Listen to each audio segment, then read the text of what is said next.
Hello everyone, welcome back to your channel. Today हम class 12 English का 5th number की जो पोएम है आंट्स जेनिफर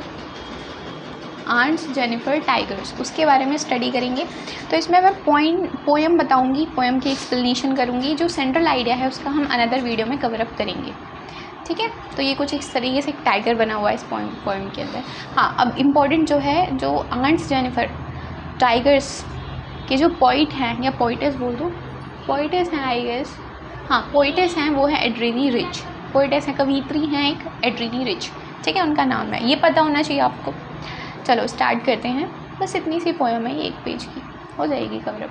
तो aunt Jennifer's tiger prance across a screen bright topazines of a world of green. They do not fear the man beneath of the tree. They pace and they seek chivalric certainty. तो जो aunt Jennifer है ना, aunt Jennifer, उनके जो बाग हैं, tigers कौन होते हैं, बाग होते हैं। तो वो पर्दे पे क्या है, इधर उधर उछल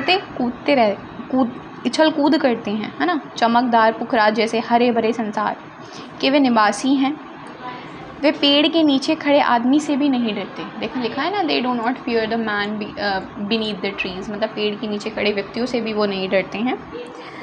और वे आकर्षक तस्वीरों से क्या होता है, जैसे कि they pace in seek chivalric certainty, वो आकर्षक तरीके से निश्चितता के साथ गतिमान करते हैं, मतलब बिल्कुल ऐसे चलते हैं अट्रैक्टिव वे में। और निश्चिंतता होती है, मतलब किसी से भी नहीं डरना और अपने पूरे कॉन्फिडेंस में रहना। टाइगर्स के बारे में बताया गया है, ठीक है।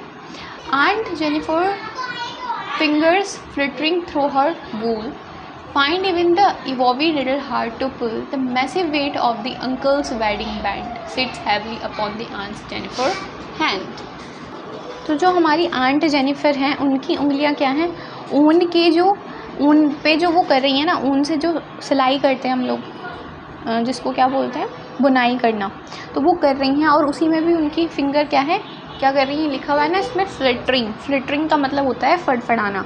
तो उनकी फिंगर क्या कर रही हैं, फड़फड़ा रही हैं।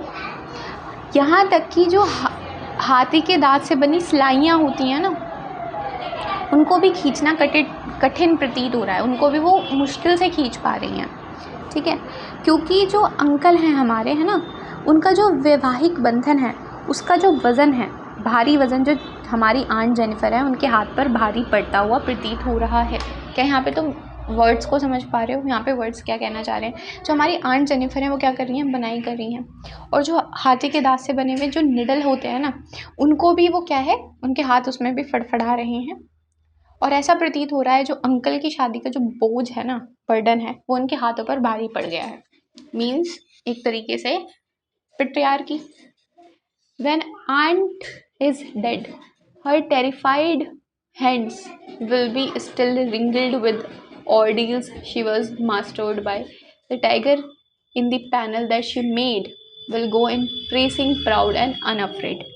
तो यहाँ पे कह रहे हैं, जब हमारी जो चाची हैं, मतलब आंटी हैं, आंट जेनिफर, आंट को हिंदी में चाची तो बोलते हैं ना, तो जो हमारी आंट जेनिफर जब वो मर चुकी हैं, तो उनके जो भयंकृत हाथ गिर जाएंगे, जो उनके भयंकर हाथ, मतलब डरे हुए एक तरीके से बोल सकते हैं, जो हाथ हैं वो गिर जाएंगे।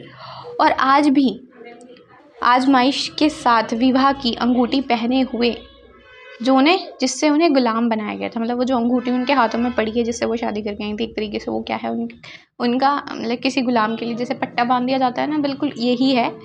और लेकिन जो पर्दे में जो बाग उन्होंने बनाए थे, क्योंकि उन्होंने पर्दे पे कुछ बाग बना रखे थे, वो उछलते कूदते गर्व के साथ और बिना डरे हुए चलते चले जाएंगे। भले से वो ऐसे ही, उनकी डेथ ऐसी हो जाएगी, इसी डर में हो जाएगी, लेकिन जो उनके द्वारा बनाए गए बाग है ना, वो ऐसे ही उछलते कूदते गर्व के साथ बिना डरे हुए चलते चले जाएंगे, ठीक है। तो ये हमारी